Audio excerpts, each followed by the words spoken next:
වෙන කිසිම දෙයක් ඔළුවට ගන්න ඕනේ නැහැ. අපේ අම්මයි තාත්තයි නැගිටපු විදිහ හිතන්න.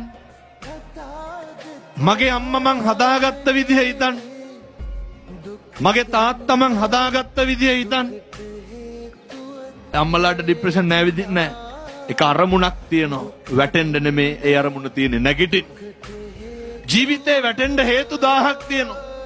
ආර්ථිකමය ප්‍රශ්න. ස්වාමි පුරුෂයා නැති වුණාම නේ ගැහණියෙකුට තනියම ජීවත් වෙන්න අමාරුයි නේ. අසත්පුරුෂ පිරිමින්ගෙන් කොච්චර නොබිනා යෝජනා එනවද? මේවත් තරහාගෙන දරුවොත් හදාගෙන කුලී වැඩ කරගෙන රැකී ආරක්ෂා කරගෙන සමිතියට තියෙන පොඩි ණය තුරහක් ගෙවාගෙන ගමේ කඩෙන් බඩන ණයට බඩු අරගෙන පොතට බඩු අරගෙන අපේ ගම්වල එහෙම ඒ ටිකත් කොහොම හරි ගෙවාගෙන කෝ ડિප්‍රෙෂන්. මොකක්ද ඔය අම්මගේ ඔළුවේ තියෙන එකම දේ මොකක්ද?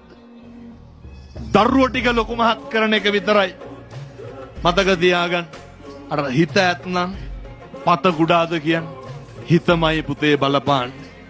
එක අරමුණක් මත ධෛර්ය සම්පන්න වෙන්න. එක අරමුණක් මත අදිෂ්ඨානශීලී වෙන්න. ඒ අරමුණට කටයුතු කරන්න.